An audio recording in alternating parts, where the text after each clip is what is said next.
شروع اللہ کے نام سے جو بڑا مہربان نہایت رحم والا ہے۔ لوگو اپنے پروردگار سے ڈرو کہ قیامت کا زلزلہ ایک حادثہ عظیم ہے۔ اے مخاطب، جس دن تو اس کو دیکھے گا اس دن یہ حال ہوگا کہ تمام دودھ پلانے والی عورتیں اپنے بچوں کو بھول جائیں گی اور تمام حمل والیوں کے حمل گر پڑیں گے، اور لوگ تجھ کو متوالے نظر آئیں گے مگر وہ متوالے نہیں ہوں گے بلکہ عذاب دیکھ کر مدہوش ہو رہے ہوں گے۔ بے شک خدا کا عذاب بڑا سخت ہے۔ اور بعض لوگ ایسے ہیں جو خدا کی شان میں علم و دانش کے بغیر جھگڑتے اور ہر شیطان سرکش کی پیروی کرتے ہیں، جس کے بارے میں لکھ دیا گیا ہے کہ جو اسے دوست رکھے گا تو وہ اس کو گمراہ کر دے گا اور دوزخ کے عذاب کا رستہ دکھائے گا۔ لوگو اگر تم کو مرنے کے بعد جی اٹھنے میں کچھ شک ہو تو ہم نے تم کو پہلی بار بھی تو پیدا کیا تھا، یعنی ابتدا میں مٹی سے، پھر اس سے نطفہ بنا کر، پھر اس سے خون کا لوتھڑا بنا کر، پھر اس سے بوٹی بنا کر، جس کی بناوٹ کامل بھی ہوتی ہے اور ناقص بھی، تاکہ تم پر اپنی خالقیت ظاہر کر دیں۔ اور ہم جس کو چاہتے ہیں ایک میعاد مقرر تک پیٹ میں ٹھہرائے رکھتے ہیں، پھر تم کو بچہ بنا کر نکالتے ہیں، پھر تم جوانی کو پہنچتے ہو، اور بعض قبل از پیری مر جاتے ہیں، اور بعض شیخ فانی ہو جاتے اور بڑھاپے کی نہایت خراب عمر کی طرف لوٹائے جاتے ہیں کہ بہت کچھ جاننے کے بعد بالکل بے علم ہو جاتے ہیں۔ اور اے دیکھنے والے، تو دیکھتا ہے کہ ایک وقت میں زمین خشک پڑی ہوتی ہے، پھر جب ہم اس پر مہ برساتے ہیں تو وہ شاداب ہو جاتی اور ابھرنے لگتی ہے اور طرح طرح کی بارونق چیزیں اگاتی ہے۔ ان قدرتوں سے ظاہر ہے کہ خدا ہی قادر مطلق ہے جو برحق ہے، اور یہ کہ وہ مردوں کو زندہ کر دیتا ہے، اور یہ کہ وہ ہر چیز پر قدرت رکھتا ہے، اور یہ کہ قیامت آنے والی ہے، اس میں کچھ شک نہیں، اور یہ کہ خدا سب لوگوں کو جو قبروں میں ہیں جلا اٹھائے گا۔ اور لوگوں میں کوئی ایسا بھی ہے جو خدا کی شان میں بغیر علم و دانش کے اور بغیر ہدایت کے اور بغیر کتاب روشن کے جھگڑتا ہے اور تکبر سے گردن موڑ لیتا ہے تاکہ لوگوں کو خدا کے رستے سے گمراہ کر دے، اس کے لیے دنیا میں ذلت ہے، اور قیامت کے دن ہم اسے عذاب آتش سوزاں کا مزہ چکھائیں گے۔ اے سرکش، یہ اس کفر کی سزا ہے جو تیرے ہاتھوں نے آگے بھیجا ہے، اور خدا اپنے بندوں پر ظلم کرنے والا نہیں۔ اور لوگوں میں بعض ایسا بھی ہے جو کنارے پر کھڑا ہو کر خدا کی عبادت کرتا ہے، اگر اس کو کوئی دنیاوی فائدہ پہنچے تو اس کے سبب مطمئن ہو جائے، اور اگر کوئی آفت پڑے تو منہ کے بل لوٹ جائے، یعنی پھر کافر ہو جائے۔ اس نے دنیا میں بھی نقصان اٹھایا اور آخرت میں بھی، یہی تو نقصان سری ہے۔ یہ خدا کے سوا ایسی چیز کو پکارتا ہے جو نہ اسے نقصان پہنچائے اور نہ فائدہ دے سکے، یہی تو پرلے درجے کی گمراہی ہے۔ بلکہ ایسے شخص کو پکارتا ہے جس کا نقصان فائدے سے زیادہ قریب ہے، ایسا دوست بھی برا اور ایسا ہم صحبت بھی برا۔ جو لوگ ایمان لائے اور عمل نیک کرتے رہے، خدا ان کو بہشتوں میں داخل کرے گا جن کے نیچے نہریں چل رہی ہیں۔ کچھ شک نہیں کہ خدا جو چاہتا ہے کرتا ہے۔ جو شخص یہ گمان کرتا ہو کہ خدا اس کو دنیا اور آخرت میں مدد نہیں دے گا تو اس کو چاہیے کہ اوپر کی طرف یعنی اپنے گھر کی چھت میں ایک رسی باندھے، پھر اس سے اپنا گلا گھونٹ لے، پھر دیکھے کہ آیا یہ تدبیر اس کے غصے کو دور کر دیتی ہے۔ اور اسی طرح ہم نے اس قرآن کو اتارا ہے جس کی تمام باتیں کھلی ہوئی ہیں، اور یہ یاد رکھو کہ خدا جس کو چاہتا ہے ہدایت دیتا ہے۔ جو لوگ مومن یعنی مسلمان ہیں اور جو یہودی ہیں اور ستارہ پرست اور عیسائی اور مجوسی اور مشرک، خدا ان سب میں قیامت کے دن فیصلہ کر دے گا۔ بے شک خدا ہر چیز سے باخبر ہے۔ کیا تم نے نہیں دیکھا کہ جو مخلوق آسمانوں میں ہے اور جو زمین میں ہے، اور سورج اور چاند اور ستارے اور پہاڑ اور درخت اور چارپائے اور بہت سے انسان خدا کو سجدہ کرتے ہیں، اور بہت سے ایسے ہیں جن پر عذاب ثابت ہو چکا ہے، اور جس شخص کو خدا ذلیل کرے اس کو کوئی عزت دینے والا نہیں۔ بے شک خدا جو چاہتا ہے کرتا ہے۔ یہ دو فریق ایک دوسرے کے دشمن اپنے پروردگار کے بارے میں جھگڑتے ہیں، تو جو کافر ہیں ان کے لیے آگ کے کپڑے قطع کیے جائیں گے، اور ان کے سروں پر جلتا ہوا پانی ڈالا جائے گا، اس سے ان کے پیٹ کے اندر کی چیزیں اور کھالیں گل جائیں گی، اور ان کے مارنے ٹھوکنے کے لیے لوہے کے ہتھوڑے ہوں گے۔ جب وہ چاہیں گے کہ اس رنج و تکلیف کی وجہ سے دوزخ سے نکل جائیں تو پھر اسی میں لوٹا دیے جائیں گے، اور کہا جائے گا کہ جلنے کے عذاب کا مزہ چکھتے رہو۔ جو لوگ ایمان لائے اور عمل نیک کرتے رہے، خدا ان کو بہشتوں میں داخل کرے گا جن کے تلے نہریں بہ رہی ہیں، وہاں ان کو سونے کے کنگن پہنائے جائیں گے اور موتی، اور وہاں ان کا لباس ریشمی ہوگا، اور ان کو پاکیزہ کلام کی ہدایت کی گئی اور خدائے حمید کی راہ بتائی گئی۔ جو لوگ کافر ہیں اور لوگوں کو خدا کے رستے سے اور مسجد محترم سے، جسے ہم نے لوگوں کے لیے یکساں عبادت گاہ بنایا ہے، روکتے ہیں، خواہ وہ وہاں کے رہنے والے ہوں یا باہر سے آنے والے، اور جو اس میں شرارت سے کجروی و کفر کرنا چاہے، اس کو ہم درد دینے والے عذاب کا مزہ چکھائیں گے۔ اور ایک وقت تھا جب ہم نے ابراہیم کے لیے خانہ کعبہ کو مقام مقرر کیا اور ارشاد فرمایا کہ میرے ساتھ کسی چیز کو شریک نہ کیجو، اور طواف کرنے والوں اور قیام کرنے والوں اور رکوع کرنے والوں اور سجدہ کرنے والوں کے لیے میرے گھر کو صاف رکھا کرو، اور لوگوں میں حج کے لیے ندا کر دو کہ تمہاری طرف پیدل اور دبلے دبلے اونٹوں پر جو دور دراز رستوں سے چلے آتے ہوں سوار ہو کر چلے آئیں، تاکہ اپنے فائدے کے کاموں کے لیے حاضر ہوں، اور قربانی کے ایام معلوم میں 4 پایہ مویشی کے ذبح کے وقت جو خدا نے ان کو دیے ہیں ان پر خدا کا نام لیں، اس میں سے تم خود بھی کھاؤ اور فقیر درماندہ کو بھی کھلاؤ۔ پھر چاہیے کہ لوگ اپنا میل کچیل دور کریں اور نظریں پوری کریں اور خانہ قدیم یعنی بیت اللہ کا طواف کریں، یہ ہمارا حکم ہے۔ اور جو شخص ادب کی چیزوں کی جو خدا نے مقرر کی ہیں عظمت رکھے تو یہ پروردگار کے نزدیک اس کے حق میں بہتر ہے۔ اور تمہارے لیے مویشی حلال کر دیے گئے ہیں سوا ان کے جو تمہیں پڑھ کر سنائے جاتے ہیں، تو بتوں کی پلیدی سے بچو اور جھوٹی بات سے اجتناب کرو، صرف ایک خدا کے ہو کر اور اس کے ساتھ شریک نہ ٹھہرا کر۔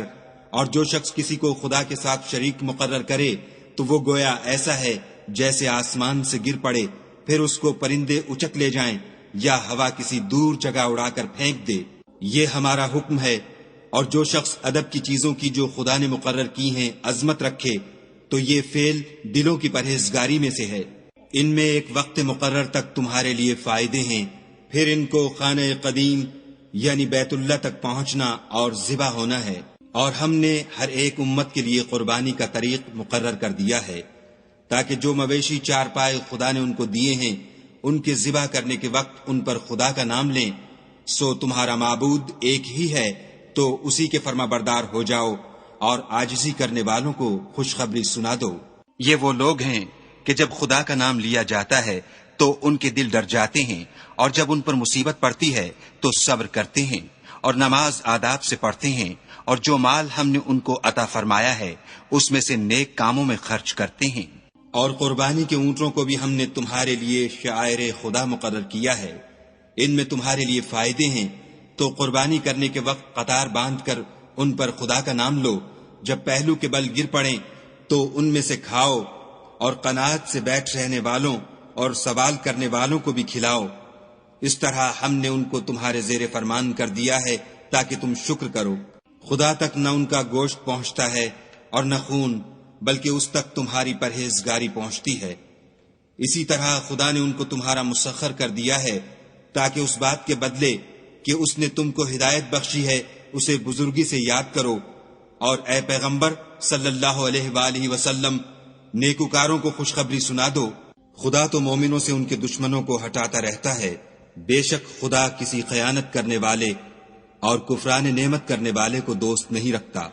جن مسلمانوں سے خواہ مخواہ لڑائی کی جاتی ہے ان کو اجازت ہے کہ وہ بھی لڑیں، کیونکہ ان پر ظلم ہو رہا ہے، اور خدا ان کی مدد کرے گا، وہ یقیناً ان کی مدد پر قادر ہے۔ یہ وہ لوگ ہیں کہ اپنے گھروں سے ناحق نکال دیے گئے، انہوں نے کچھ قصور نہیں کیا، ہاں یہ کہتے ہیں کہ ہمارا پروردگار خدا ہے۔ اور اگر خدا لوگوں کو ایک دوسرے سے نہ ہٹاتا رہتا تو راہبوں کے صومعے اور عیسائیوں کے گرجے اور یہودیوں کے عبادت خانے اور مسلمانوں کی مسجدیں جن میں خدا کا بہت سا ذکر کیا جاتا ہے گرائی جا چکی ہوتی، اور جو شخص خدا کی مدد کرتا ہے خدا اس کی ضرور مدد کرتا ہے، بے شک خدا توانا اور غالب ہے۔ یہ وہ لوگ ہیں کہ اگر ہم ان کو ملک میں دسترس دیں تو نماز پڑھیں اور زکوٰۃ ادا کریں اور نیک کام کرنے کا حکم دیں اور برے کاموں سے منع کریں، اور سب کاموں کا انجام خدا ہی کے اختیار میں ہے۔ اور اگر یہ لوگ تم کو جھٹلاتے ہیں تو ان سے پہلے نوح کی قوم اور عاد اور سمود بھی اپنے پیغمبروں کو جھٹلا چکے ہیں، اور قوم ابراہیم اور قوم لوط بھی، اور مدین کے رہنے والے بھی، اور موسیٰ بھی تو جھٹلائے جا چکے ہیں، لیکن میں کافروں کو مہلت دیتا رہا، پھر ان کو پکڑ لیا، تو دیکھ لو کہ میرا عذاب کیسا سخت تھا۔ اور بہت سی بستیاں ہیں کہ ہم نے ان کو تباہ کر ڈالا کہ وہ نافرمان تھیں، سو وہ اپنی چھتوں پر گری پڑی ہیں، اور بہت سے کنویں بیکار اور بہت سے محل ویران پڑے ہیں۔ کیا ان لوگوں نے ملک میں سیر نہیں کی تاکہ ان کے دل ایسے ہوتے کہ ان سے سمجھ سکتے اور کان ایسے ہوتے کہ ان سے سن سکتے؟ بات یہ ہے کہ آنکھیں اندھی نہیں ہوتی بلکہ دل جو سینوں میں ہیں وہ اندھے ہوتے ہیں۔ اور یہ لوگ تم سے عذاب کے لیے جلدی کر رہے ہیں، اور خدا اپنا وعدہ ہرگز خلاف نہیں کرے گا۔ اور بے شک تمہارے پروردگار کے نزدیک ایک روز تمہارے حساب کے روح سے 1000 برس کے برابر ہے۔ اور بہت سی بستیاں ہیں کہ میں ان کو مہلت دیتا رہا اور وہ نافرمان تھیں، پھر میں نے ان کو پکڑ لیا اور میری ہی طرف لوٹ کر آنا ہے۔ اے پیغمبر صلی اللہ علیہ وآلہ وسلم، کہہ دو کہ لوگو میں تم کو کھلم کھلا نصیحت کرنے والا ہوں، تو جو لوگ ایمان لائے اور کام نیک کیے ان کے لیے بخشش اور آبرو کی روزی ہے، اور جن لوگوں نے ہماری آیتوں میں اپنے ذوم باطل میں ہمیں عاجز کرنے کے لیے سعی کی وہ اہل دوزخ ہیں۔ اور ہم نے تم سے پہلے کوئی رسول اور نبی نہیں بھیجا مگر اس کا یہ حال تھا کہ جب وہ کوئی آرزو کرتا تھا تو شیطان اس کی آرزو میں وسوسہ ڈال دیتا تھا، تو جو وسوسہ شیطان ڈالتا ہے خدا اس کو دور کر دیتا ہے، پھر خدا اپنی آیتوں کو مضبوط کر دیتا ہے، اور خدا علم والا اور حکمت والا ہے۔ غرض اس سے یہ ہے کہ جو وسوسہ شیطان ڈالتا ہے اس کو ان لوگوں کے لیے جن کے دلوں میں بیماری ہے اور جن کے دل سخت ہیں ذریعہ آزمائش ٹھہرائے۔ بے شک ظالم پرلے درجے کی مخالفت میں ہیں۔ اور یہ بھی غرض ہے کہ جن لوگوں کو علم عطا ہوا ہے وہ جان لیں کہ وہ یعنی وہی تمہارے پروردگار کی طرف سے حق ہے، تو وہ اس پر ایمان لائیں اور ان کے دل خدا کے آگے عاجزی کریں، اور جو لوگ ایمان لائے ہیں خدا ان کو سیدھے رستے کی طرف ہدایت کرتا ہے۔ اور کافر لوگ ہمیشہ اس سے شک میں رہیں گے یہاں تک کہ قیامت ان پر ناگہاں آ جائے یا ایک نامبارک دن کا عذاب ان پر آ واقع ہو۔ اس روز بادشاہی خدا ہی کی ہوگی اور وہ ان میں فیصلہ کر دے گا۔ تو جو لوگ ایمان لائے اور عمل نیک کرتے رہے وہ نعمت کے باغوں میں ہوں گے، اور جو کافر ہوئے اور ہماری آیتوں کو جھٹلاتے رہے ان کے لیے ذلیل کرنے والا عذاب ہوگا۔ اور جن لوگوں نے خدا کی راہ میں ہجرت کی پھر مارے گئے یا مر گئے ان کو خدا اچھی روزی دے گا، اور بے شک خدا سب سے بہتر رزق دینے والا ہے۔ وہ ان کو ایسے مقام میں داخل کرے گا جسے وہ پسند کریں گے، اور خدا تو جاننے والا اور بردبار ہے۔ یہ بات خدا کے ہاں ٹھہر چکی ہے، اور جو شخص کسی کو اتنی ہی ایذا دے جتنی ایذا اس کو دی گئی پھر اس شخص پر زیادتی کی جائے تو خدا اس کی مدد کرے گا۔ بے شک خدا معاف کرنے والا اور بخشنے والا ہے۔ یہ اس لیے کہ خدا رات کو دن میں داخل کرتا ہے اور دن کو رات میں داخل کرتا ہے، اور خدا تو سننے والا دیکھنے والا ہے۔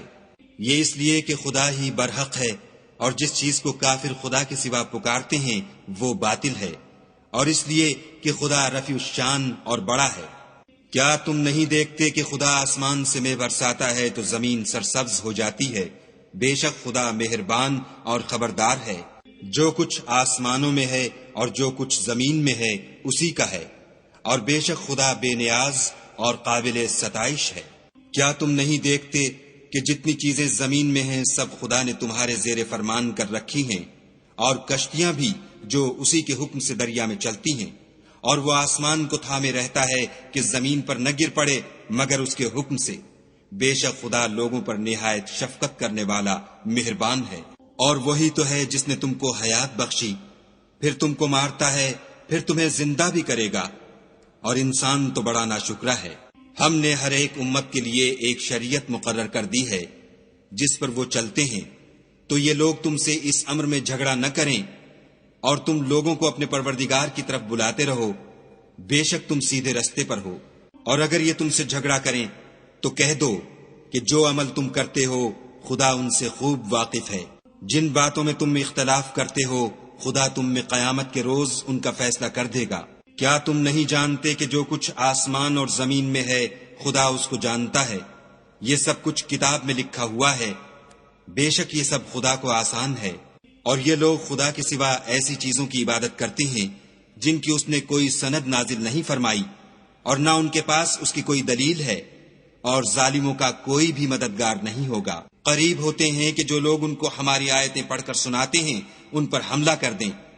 کہہ دو کہ میں تم کو اس سے بھی بری چیز بتاؤں، وہ دوزخ کی آگ ہے جس کا خدا نے کافروں سے وعدہ کیا ہے، اور وہ برا ٹھکانہ ہے۔